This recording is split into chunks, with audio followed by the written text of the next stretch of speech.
நண்பர்களே வணக்கம். சுப்பிரமணியன்.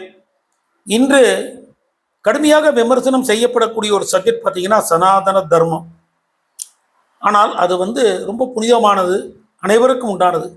ஆனால் ஏன் மற்ற மதத்தினர் அதை ஏற்றுக்கொள்வதை பேசவில்லை என்று சொன்னால், மற்ற மதத்தினுடைய கடவுள்களோ மற்ற மத சார்ந்த விஷயங்களோ இதில் சொல்லப்படவில்லை.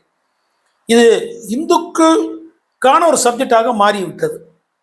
ஏன்னா இந்துக்களுடைய கடவுள்களும் இந்துக்களுடைய ஆச்சார அனுஷ்டானங்களும் அவருடைய ஆன்மீக வழிபாடுகளும் பலதும் வர்றதுனால அப்படி ஆகிவிட்டது. இந்துக்களுக்குள்ளே பார்த்தீங்கன்னா டிஃபரன்ஸ் இருக்கு. சனாதனத்தை நாங்கள் சார்ந்தவர்கள், நாங்கள் இந்துக்கள். இந்துக்கள் என்று சொன்னால் சனாதர்மம் சார்ந்தது அல்ல, நாங்கள் தமிழர்கள், எங்கள் கடவுள் சிவன், எங்களுக்கு இந்த வேதங்கள் சாஸ்திரம் இதெல்லாம் எங்களுக்கு கிடையாது அப்படின்லாம் சொல்லப்படுகிறது. அதெல்லாமே ஒரு பெரிய சப்ஜெக்டுங்க, ஒரு மிகப்பெரிய கடல். அதுக்குள்ள போய் பார்த்தா தான் நமக்கு எல்லாம் தெரியும். நாம கீ பாயிண்ட்ஸை மட்டும் எடுத்து பேசலாம். இந்த வர்ணாசிர தர்மம் என்று சொல்கிறார்கள். பகவான் கிருஷ்ணர் கூட கீதையில் சொல்லுவார், சதுர்வர்ணம் மயா சிஷ்ட குணதர்ம விபாகச. அதாவது 4 வர்ணங்கள் சதுர்வர்ணம் மயா சிருஷ்டிக்கப்படுகிறது, குணதர்ம குணத்தின் அடிப்படையிலே சிருஷ்டிக்கப்படுகிறது. இதுதான் அதுல என்ன 4 வர்ணங்கள்? பிராமணன், சத்திரியன், வைஷ்யன், சூத்ரன். எந்த கடவுளும் யாரும் பிராமணன் ரொம்ப மிகப்பெரிய உயர்ந்தவர், சூத்திர மிகப்பெரிய தாழ்ந்தன் அப்படியெல்லாம் என்னை பொறுத்த வரைக்கும் கிடையாது. எந்த கடவுளும் அப்படி செய்யவும் மாட்டார், யாரும் அப்படி வகுக்கவும் மாட்டாங்க. இவர்கள் எல்லாருக்கும் உண்டான மரியாதையும் ஒரே நேர்கோட்டில் பயணிப்பவர்கள் தான். அவர்களுக்கு வேலை இருக்கு பார்த்தீங்களா, தர்மம் சொல்றமே, அது மாறப்படுறது. அதுக்கு நிறைய கோட் ஆஃப் டிசிப்ளின், பல சிஸ்டங்கள் இருக்கு. இப்போ பிராமணருக்கு பார்த்தீங்கன்னா ஆன்மீகம், கர்மகாரியங்கள், வேத சாத்திரங்கள். அதுக்கு பார்த்தீங்க அப்படின்னு சொன்னா அவர் காலையில சாப்பிடக்கூடாது, அவர் ரொம்ப சுத்தபத்தமாக வாட வேண்டும். அப்படி அவரை செய்யும் போது தான் அந்த பவர் மற்றவர்களுக்கு கிடைக்கும். அது ஒரு சாதாரண விஷயம் இல்லை. இன்னும் சொல்ல போனா பிராமணர் சொல்லுவாங்க, நாளத்து சாப்பாடுக்கு ஒரு காசு கூட சேர்த்து வைக்காதவன் தான் பிராமணன். யாஜகம் பெற்று வாழ வேண்டும். பவதி பிக்ஷாந்தேயும் அங்க யாஜகம் பெறுவா. அப்படி மற்றவர்கள் அவர்களுக்கு தேவையான உணவு தானியங்களையோ காய்கறியோ கொடுப்பா. அப்படி அதன் அடிப்படையில் தான் அவர் சாப்பிடணும். அப்படித்தான் அவர் வாழணும். ரொம்ப சிம்பிளிசிட்டியா வாழணும். அவர் தான் பிராமணன். ஆனால் இன்னைக்கு எல்லா பிராமணரும் அப்படி வாழறாங்கன்னா சொல்ல முடியாது. புரிஞ்சுங்களா? லாட் ஆஃப் பிராமின்ஸ் மல்டி மில்லியனாக கூட இருக்காங்க. நான் புரிதலுக்காக சொல்றேன். சத்திரியன்னு பார்த்தீங்கன்னா போருக்கு போகணும், ராஜாவா இருக்கணும். நீங்க சினிமா படத்துலையும் பார்த்துருப்பீங்க, மன்னர் காலத்திலையும் பார்த்துருப்பீங்க. மன்னர் மேல உட்கார்ந்துருப்பாரு, மன்னருக்கு கீழே தான் மந்திரிகளும் பிராமண குரு எல்லாம் உட்கார்ந்துருப்பாரு, அவருக்கு கீழே தான் ரிஷிகள் எல்லாம் லைனா உட்கார்ந்துருப்பாங்க. What does it mean by சத்திரியர்? அவர் தான் எல்லாரையும் பாதுகாக்கிறாரு. அப்ப அவர் தான் உயர்ந்தோர் நம்ம சொல்லுவோமா? அப்படியா இல்லை. ஸோ ஹி ஹஸ் காட், அவருக்கு அந்த ரோல் இருக்கு, அவருக்கு அந்த தர்மம் இருக்கு, அவர் தான். அதே மாதிரி வியாபாரத்தில் பார்த்தீங்கன்னா எத்திக்ஸ் கடைபிடிக்கணும், நேர்மை, நியாயம், தர்மத்துக்கு கள்ள சந்தையில பொருளை விற்கக்கூடாது. இப்படிலாம் லாட் ஆஃப் சிஸ்டம்ஸ் இருக்கு. அவர் அதை கடைபிடிச்சு வாழ்ந்தா ஒரு வைஷ்யா. சூத்திரர் பார்த்தீங்கன்னா நிறைய ரிலாக்ஸேஷன் இருக்கு. அவர் உடலால் உழைக்கக்கூடியவங்க, அவங்க மாംസം சாப்பிடலாம், உடல் ரொம்ப வலி எடுக்கும்போது சில மறு அருங்கலாம், இப்படிலாம் அவங்களுக்கு ரிலாக்ஸேஷன் இருக்கு. ஆனால் மனிதன் என்ற ஒரு மதிப்புங்கிறது எல்லாருக்கும் ஒண்ணுதான்.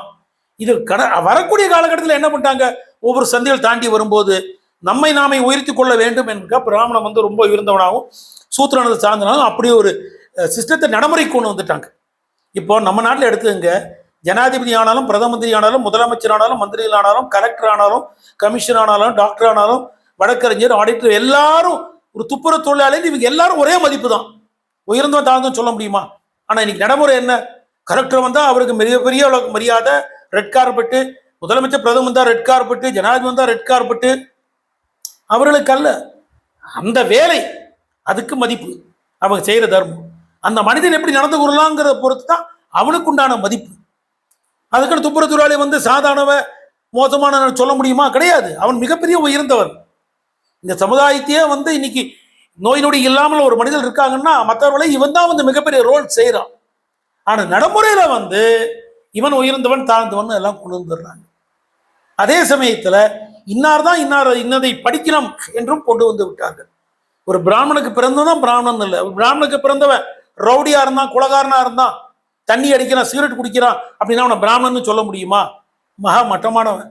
ஆனா அதே ஒரு தாழ்த்தப்பட்ட சமுதாயத்துல ஒருத்தன் ரொம்ப உயர்வான காரியங்களை பண்றான், ஒரு ரிஷி மாதிரி அவன் வாழறான், இப்போ அவனை தாழ்த்தப்பட்டவன்னு சொல்ல முடியுமா? இல்லை அவன் சூத்தனா பிறந்தவன் இப்ப சொல்றாங்களே, நான் தாழ்த்தப்பட்டவன்னு சொல்ல மாட்டேன். ஆனா இப்படி நடைமுறை சொல்றாங்க பார்த்தீங்களா, அப்படி சொல்ல முடியுமா? புரிதலுக்காக சொன்னேன், முடியாது. அவனை உயர்ந்தவனாக பாவிக்க வேண்டும். இதுதான் வாழ்க்கை. ஆனா இதில் ஒரு பாயிண்டை எடுத்துட்டு சிலது வந்து விமர்சனத்துக்கு வர்றது அப்படியே அல்ல. சிலர் இந்த வர்ணாசிர தர்மத்தை தான் ஒழிக்கப்பட வேண்டும் என்று சொன்னால் அந்த முறை மாற வேண்டும். இவன் உயர்ந்தவன் இவன் தாழ்ந்தவன் என்று இல்லாமல் எல்லாரும் இந்த சமுதாயத்தில் உண்டு அப்படின்னு சில பகுத்தறிவு உள்ள தலைவர்களும் அதை சார்ந்தவர்களும் சொல்கிறார்கள். அது சொல்றது ஒன்றும் தவறு கிடையாது. உத்தியோகம், வேலை, நமக்கு உண்டான தர்மங்கள் என்பது வேறு.